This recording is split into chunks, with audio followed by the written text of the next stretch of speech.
will now hear an address by His Majesty King Abdullah II Ibn al-Hussein, King of the Hashemite Kingdom of Jordan.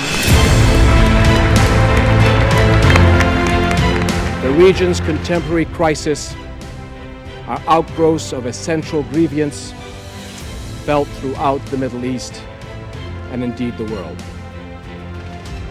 That grievance, plain and simply, is Israeli occupation and the denial over decades of Palestinian rights. For almost 65 years, the Palestinian people have been the exception to the UN promise, the shelter of international law and human rights, except not yet. The dignity of living in freedom and security, except not yet. The right to self-determination, except not yet. Enough. We cannot address the future of my region without addressing its central conflict, the denial of Palestinian rights and statehood. The bitter war on Gaza this past year was a reminder that the current situation is simply unsustainable.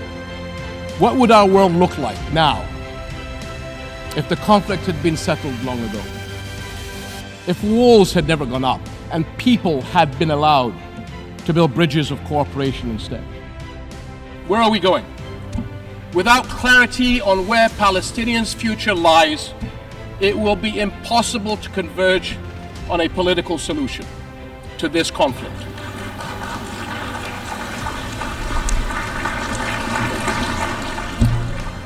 Five million Palestinians live under occupation. No civil rights, no freedoms of mobility, no say in their lives. Yet every UN resolution since the beginning of this conflict recognizes the equal rights of the Palestinian people to a future of peace, dignity, and hope.